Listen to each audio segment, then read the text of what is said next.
Hello everybody, my name is Gary Eady. I'm the Access Technology Specialist at Sight for Surrey, the largest provider of services for vision impaired people in the county of Surrey. And today, this webinar will concentrate on the VoiceOver screen reader found on Apple iOS devices. So what is VoiceOver? Well, VoiceOver is, as I've just mentioned, a screen reader. However, it's a very powerful screen reader and can really turn your iPhone into the most accessible piece of equipment you will probably have in your life. Myself, I have no sight in my left eye and only a very small amount of vision out of the right side of my right eye. When I look at an iPhone, all I see is a screen full of blobs and squiggles. I can't really use it to any extent without using a screen reader. So let's have a look at how we turn VoiceOver on and how it works. There are three ways of turning VoiceOver on. I'm only going to cover two ways here. The third way is a little bit convoluted and probably won't be a method that you use going forward. So the first way that I'm going to demonstrate turning VoiceOver on, I have an iPhone 13 Pro here. I'm going to use Siri. Now this is of course assuming that Siri has been set up on your iPhone and you also have an internet connection, because Siri will not work without an internet connection. Fortunately, I have both. So I'm just going to ask Siri to do the following. Turn VoiceOver on. Hey, VoiceOver is now on. And there we go. VoiceOver is now on. Coincidentally, to turn it off, I use Siri again. Turn VoiceOver off. VoiceOver off. So it's very easy to turn on and off using that method. I'm just going to turn it back on. Turn VoiceOver on. Okay, VoiceOver is now on. The second way that you could turn VoiceOver on or off is to use what's called the accessibility shortcut. This, when enabled, allows you to press the home button on your iPhone or the side button, depending on which model of the iPhone you have, 3 times quickly to invoke the feature. I'm going to ask Siri to go to settings for me, and I'll show you where this option is.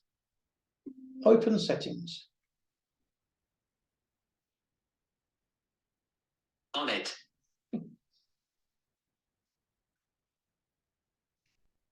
I think I'll try that again. You couldn't open settings. Sorry about that. Open settings. There we go. Sec. It seems to be doing the job now. I couldn't open settings. My apologies. Well, very polite there of Siri to tell me that you can't open settings. I'll just do it manually. Listen. Button. BBC News. Voice Dream. Prizmo-Go. Train. Lazarilla. Be My Eyes. BBC. CMA. Contact. Settings. So in the settings screen, we need to look for the option called accessibility. So you may need to scroll the screen up or down a little bit to find this. I'm just going to find it manually. Siri and Face ID. Wallpaper. Wallpaper. Accessibility. I've opened accessibility. And in this screen, right down the bottom of the screen, there is an option called Accessibility Shortcut. Accessibility VoiceOver Shortcut. Button. Now, in this screen, Configure and then triple click the side button. there are a number of accessibility features that can be turned on or off when you triple click either the home button or the side button, depending on which model of iPhone you have. Now, the options, you can have more than one option come on, or at least be listed when you press the home button 3 times quickly. But I prefer just to have the only option in this screen I want to have on is VoiceOver. So scroll the screen until you find VoiceOver and turn that feature on. When you've done that, you can then return to your home screen. Settings. So I've configured the accessibility shortcut on this phone to start and stop VoiceOver. As VoiceOver is already on, I'm going to turn it off using the accessibility shortcut. I'm going to triple press my side button 3 times quickly. VoiceOver off. And that's off, and I'll turn it back on. VoiceOver on. FaceTime. So when you turn VoiceOver on, VoiceOver reports the first thing on the screen. In this case, it's FaceTime. The benefit of using the accessibility shortcut over Siri is that you do not need an internet connection for that. So, you know, for many people, I think would prefer to use that triple press of the side button or triple click of the home button to start and stop Siri. So we have Siri up and running. He's using a male voice at the moment. Not really a problem. And he's speaking at a nice, comfortable rate. So how does VoiceOver actually work? Well, it works by reading out what's underneath your finger.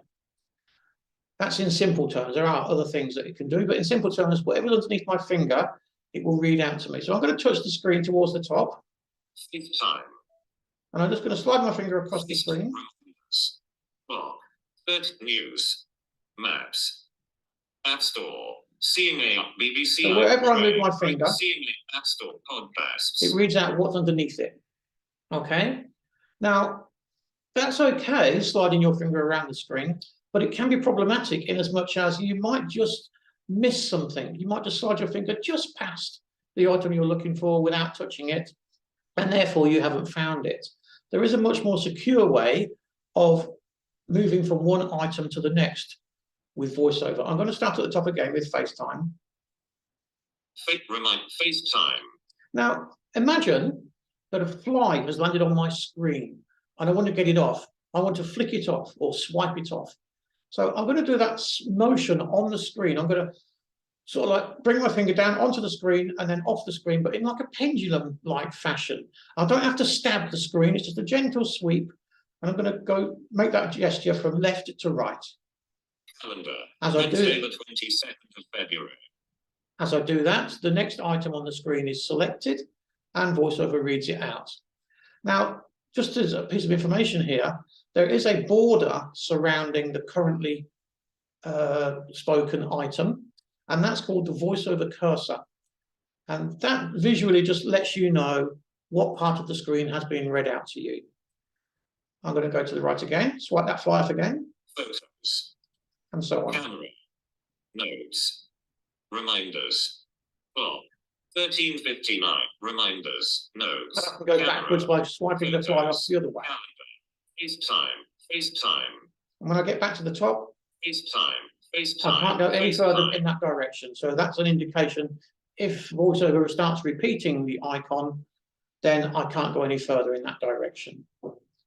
So, you know, in simple terms, using the swipe motion is quite a nice thing to do. I can also have the contents of the screen read out to me by using 2 fingers swipe up the screen. So in like this. FaceTime. Calendar. Wednesday, the 22nd of February. Photos. Camera. Notes. Reminders. Clock. 1400 hours. New. And I can pause it by just touching the screen with 2 fingers. That touch motion is just 2 fingers, fingers held slightly apart, touch the screen, and you'll pause it. If I touch the screen again with 2 fingers, it will resume the reading. TV. Podcasts. And I'll pause again. So the 2-finger swipe up will read the screen from top to bottom, and you can pause the reading with a 2-finger touch. I'm going to now show you how text can be read using VoiceOver and some of the settings that can be adjusted whilst using text reading. I'm going to open up what's BBC News. Settings, contact, CMA, BBC iPlayer, BBC News. Now, if I want to activate one of these items, I need to double tap the screen on the last thing that VoiceOver said. So in this instance, BBC News was the last thing that VoiceOver said, and that's what will be activated if I double tap the screen. I'm going to take 1 finger and tap the screen twice. I don't have to stab it, it's just a gentle tap tap, and it will open it up. BBC News, top stories, back button. Again, when I come into an application, VoiceOver starts at the top left corner and reads out what is the currently selected item. In this case, it's the back button. It's not. It's the Treasury says there is the context of. So I'm just going to come out of this page. Expand the top stories. Back button. Top story. So this is my BBC Menu. News app. And I'm going to use that flick the fly off the screen motion to move through this page. Top stories. Heading. Shamima Begum bid to regain UK citizenship rejected. UK. Button. Now, at the very end of that announcement, the word button was spoken. And that's interesting to take note of because a button has two purposes. It either turns something on or off, or it opens a new screen of information. And in this case, on the BBC News website, it opens up a new screen of information. I'm going to try and find a story that's not so depressing as many of these are, and then we'll have a look at reading it. Putin hails closer China time. Sunak sidesteps questions on NI protocol deal. Videos of the day. So I'm just swiping to the right with one finger. Teacher stabbed to death by pupil in France. F-35 pilot tells of it. Ted Lasso's Hannah Waddingham to co-host Eurovision. Entertainment and arts. Button. Okay, so there's one here about Eurovision. Not my cup of tea, really, but it's a lot happier story than the previous half a dozen or so. And I'm going to double tap the screen to open the story up. Eurovision. Hannah Waddingham. Image. Adult. Jewelry. Getty Images. Adult. Jewelry. Getty Images. Okay, and VoiceOver, when it comes across an image or a graphic, it does its best to describe what that graphic is. So it's quite an intelligent piece of software in the sense that it says, this is a picture. I'm going to have a go at describing what it is. You won't always get it right. In fact, most of the time it doesn't. But at least it gives you an idea of what the graphic is. I'm going to now use that swipe motion to come to the beginning of the story. Hannah Waddingham set Eurovision 2023. Hosts include Graham Norton and Ted Lasso's Hannah Waddingham. Heading. Okay, so from this point on, there should be a story here regarding the hosts of the Eurovision Song Contest. Now, I could read it in that same manner with a swipe to the right. I'm Daniel Rosnick. Europe 3 hours ago. Entertainment and arts. Link. Ted Lasso star Hannah Waddingham will co-host this year's Eurovision Song Contest, alongside Alicia Dixon and Ukrainian singer Julia Sanina. And when the speech stops, I swipe that fly off the screen again and get the next block of information. The presenting trio will front the two semi-finals on 9 and the 11th of May, with Graham Norton joining them for the grand final on Saturday, the 13th of May. But there are other ways of reading this information. I could get VoiceOver to read this information from this point to the end of the document, or should I say the web page in this case, and then I can put my feet up, have a cup of tea and maybe a cigar, and just listen to the text. I'm going to do a two-finger swipe down the screen. The presenting trio will front the two semi-finals on 9 and the 11th of May, with Graham Norton joining them for the grand final on Saturday, the 13th of May. More than 160 million are expected to watch the competition globally. The UK is hosting. I can pause it by touching the screen with two fingers and resume it by doing the same thing. On behalf of 2022 winner Ukraine, which cannot stage the event due to Russia's ongoing invasion. Emmy Award-winning actress Waddingham said it was a great privilege to be involved. And I'm going to pause it again. So for reading information such as news articles, email messages, text messages, the contents of settings screen or any screen that you're in really, you can use just a handful of finger movements to get the best out of it. A swipe to the right, read next block of information. A swipe to the left, read previous block of information. A two-finger swipe down, read continuously, and a two-finger touch to pause the reading.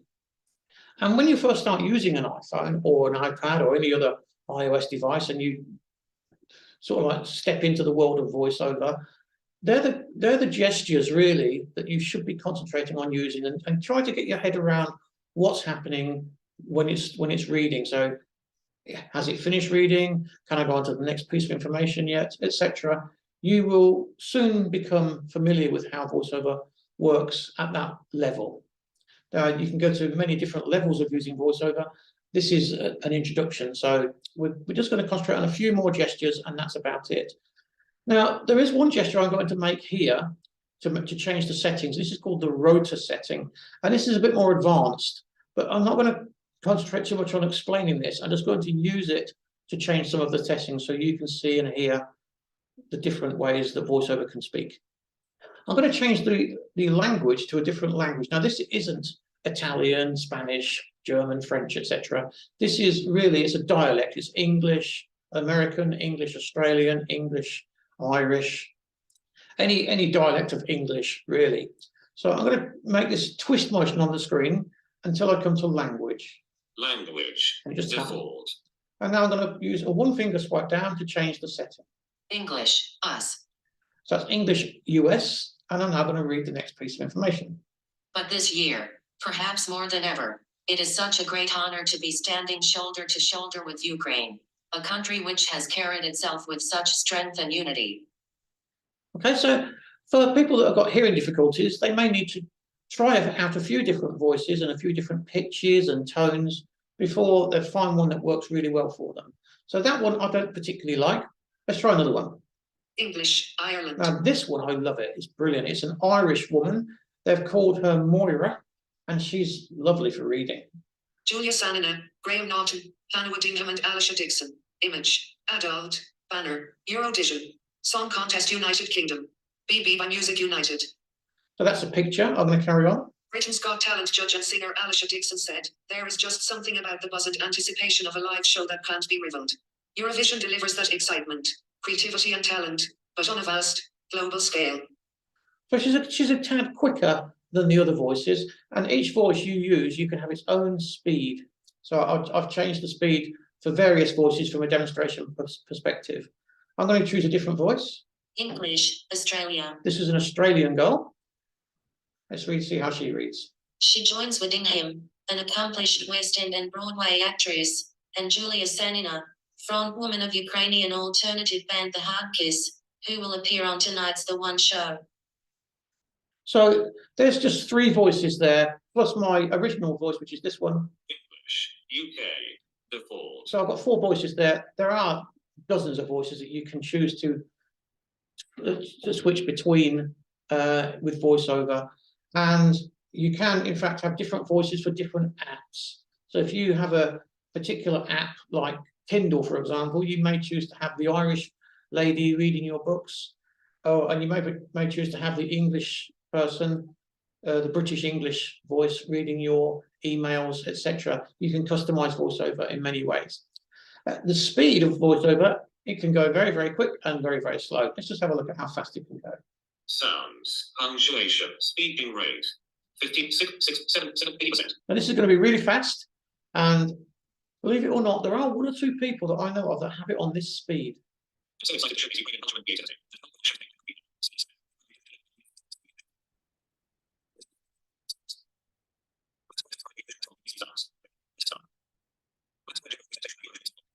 So that's very quick. I can't really understand it at that speed. I can make it very slow, which is the opposite way around.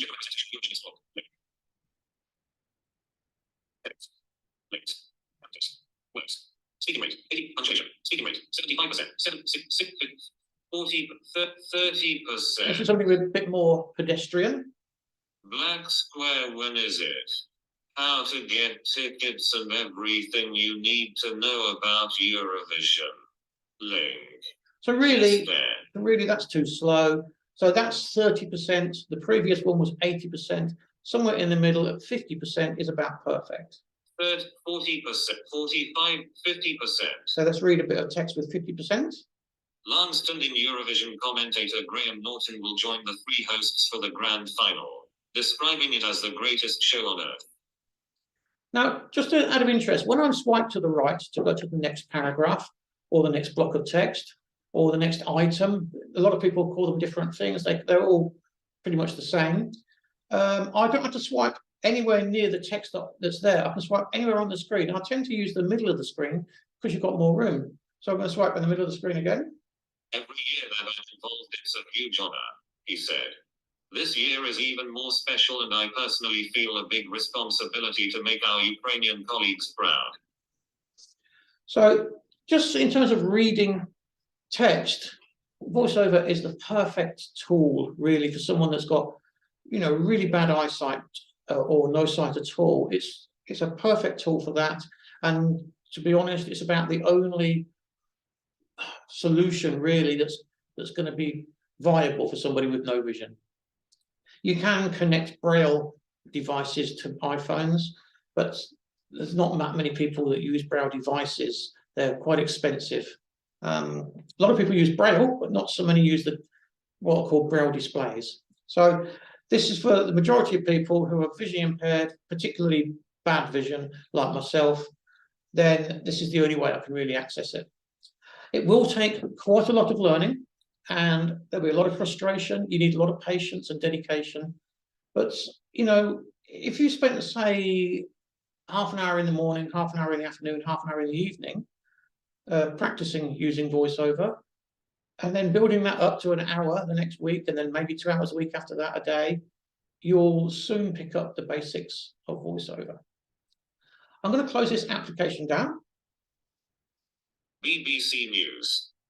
And VoiceOver tells me where I'm positioned on the page, on the BBC News icon. And I'm going to show you how you can do some typing with VoiceOver. So I'm going to go into an application called Notes to do this. Open Notes. So I'll just use Siri to open the Notes application for me. Note, show handwriting, new note, button. Create a new note. Text field is editing. And insertion point at start. Siri gives you lots of information. Sorry, VoiceOver gives you lots of information when you go into an app about where you are. It's just told me there that I'm in the text field, and the insertion point or the cursor is at the beginning of the field. So I have a keyboard at the bottom. Now I've got this set to what's called touch typing mode. So what it means is I can find the keyboard with my finger. I can slide my finger around, and when I find the letter I want, I let go. So I'm going to find the H. Hotel. And I'm going to let go. And it inserts the H into the text field for me. I'm going to type hello everybody here. Let's see how easy or difficult it is for me to do it. So I'm not even looking at the screen, as you can tell. C G T R E E M Mike K L L L L Node Camera U J K O O space format R Romeo E space B N V Node format R E R Y O space B Bravo N Node format S. So I've put a spelling mistake in there. I'm going to delete that. S table W E. So I've now put Node everyone. So sure, I'm quite proficient at typing on a keyboard, but for the majority of people, you can just take your time, slide your finger around this keyboard. When you find the letter you want, you let go and it'll put it in. Another way you can type, I'm just going to change the setting here. Misspelled words, edit, misspelled character, word, text, speaking, punctuate, sound, bits, language, headings, typing mode, direct touched, standard type headings. Is to find the keyboard. Numbers, X-ray. Okay. Now this way I can touch any of the keys. Space. And let go, Z. nothing will happen. Salute. And when I find the one I want, I double Johnny. tap it. It's much like opening an application. So I'm going to type hello everyone, and then I'm going to type I hope.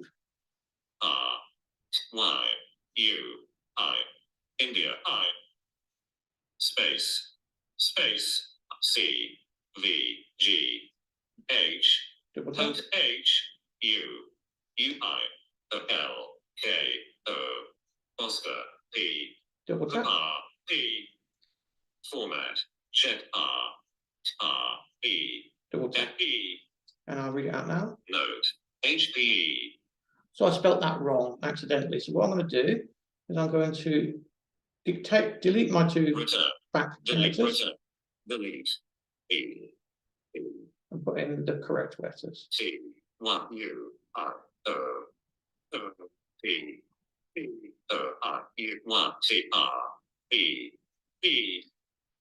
And so on. So I've now got note. The 22nd note, text field, is editing. Hello everyone, I hope. Insertion point at end. And what I would go on to type there, you are all having a nice day or all having a nice time, something like that. And I could then type that up using the keyboard with VoiceOver, so with no vision essentially, and make a reasonably good job of it. The trouble is, it is a little bit slow in doing it that way. But VoiceOver, when VoiceOver is running, you can use dictation at the touch of a gesture. So here I've got, hello everyone, I hope. I'm going to put a space in there. Space. And I'm going to dictate the rest of it. You are all having a lovely day, full stop. Inserted, you are all having a lovely day. So now it says, note, day, the 20th note, text field, is editing. Hello everyone, I hope you are all having a lovely day. Insertion point at end. So with VoiceOver on, and when I'm typing into a text field, I can double tap the screen with two fingers to start dictation and double tap when I've finished. So the benefit of that is that it speeds things up. The downside is the dictation doesn't always type up what it is you've dictated. It misinterprets what you've said. However, you know, I prefer to give it a go and see how it comes out. If I have to correct a few words, then that's fine. Or I just take a bit longer and type it on the keyboard. But it's fully interactive with the keyboard VoiceOver. As you can see, if I just I can find the letter I want, then I can either lift my finger, depending on what kind of setting I've got on there, or I can double tap it. Let's just come out of this note for a second. BBC News. Now, with VoiceOver on, if you receive a phone call, I don't have to hunt around the screen for that green button to press it to answer the call. I can just do a two-finger tap on the screen and I can answer the call. And to end the call, I do the same thing, a two-finger tap on the screen. So it makes the phone really, really sort of accessible to you. If I want to make a phone call, I tend to use Siri to do that. So Siri, I will just say, let's just try this out. I've got a phone here somewhere. Just find my mobile phone. Here's my personal mobile phone. I'm just going to ask Siri to call it. Call Gary Eady. Okay, that didn't work. Let's try again.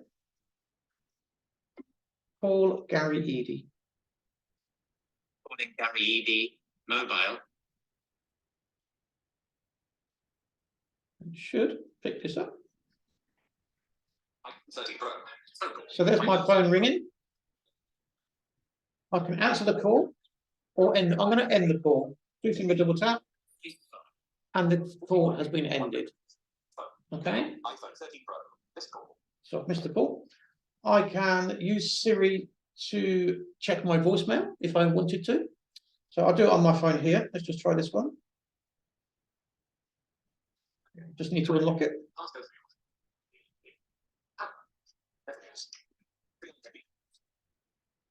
Check my voicemail. You don't have any new voicemail, but you do have 25 saved messages. First one is from David, sleep at 9:39. Should I play it? No. Okay, I won't do it. However, if there were some voicemails there that I hadn't heard, I could just say yes to the question, shall I play it? And it would read my voicemail out to me. I can also with Siri send text messages, and I can send and reply to email messages. So it's all in all, the iPhone with VoiceOver and with a little bit of Siri thrown in, make this a really, really accessible device. Not to mention some of the apps that you can use with this. I'm going to just put my phone down a second, grab a piece of paper, and show you how I can read some printed text. Give me a second.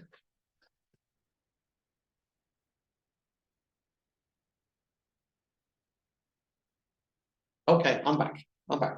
So this document here, let's assume that this came through my letterbox, landed on my doormat. I picked it up, I thought, I don't know what that is. I'll wait till the wife comes home and ask her to read it to me. Well, that's fine, but she might not be coming home for a couple of hours, and it might be something that's really important, or it might be something that I don't want her to read. It might be a letter from my girlfriend or something like that. So I want to read this myself. Now, there are many apps available on iPhone for doing this. I'm going to use one here called Voice Dream Scanner. I'm going to place it on my knee, around about 12 inches away from the phone. I'm going to open up this app called Voice Dream Scanner. Seeing a voice dream scanner. Voice capture image. And there's a tone. The louder the tone, the more that the image is in the screen. So it's a bit of guesswork at this stage to see whether I've got the text lined up with the camera, but I'm going to risk it. Image preview, but capture image. There's a button on the screen called Capture Image. I'm going to do that here. Capture image. Play button. And let's see what it's done with this piece of text. Amazon Echo 20 useful skills and functions. Site for Surrey. By Gary Eady. Access technology. Screenshot. Surrey is outlines 20 of the most useful skills and functions available on an Amazon Echo device. Amazon Echo 20 course. Button. There will be dozens of other things you can do. You might want to spend a few minutes explaining WH before continuing with this, and Amazon Echo is. So this is actually reading quite fast. I can slow that down and just do that. Play button. And from time to time, Amazon offers each device at a reduced rate. So look out for special offers. In addition, Amazon often bring out new and updated versions of their Amazon Echo devices, so the prices may vary. So this is about the Amazon Echo, this document. It could easily be in a letter from my doctor or an appointment for the eye clinic, etc., and it would have read it out to me. The accuracy of these scanning apps nowadays is absolutely fantastic. They will probably only get 2 or 3 characters wrong in a page worth of information. The downside is you do need to practice a little bit about putting it on your lap and then lining up the camera as best as you can. And I find if I put it on my lap and then put the bottom of the phone against my chest, the camera is about perfectly positioned to take the picture. But other people will have different methods, I'm sure. The ideal distance is about 10 to 12 inches away from the page. So that app called Voice Dream Scanner, that app is a paid-for app. It costs the whole of $8.99.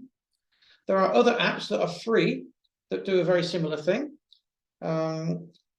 Voice Dream Scanner. I'm going to use my other phone to use a different app to show you a free app and what that can do. So this free app is called Prizmo-Go.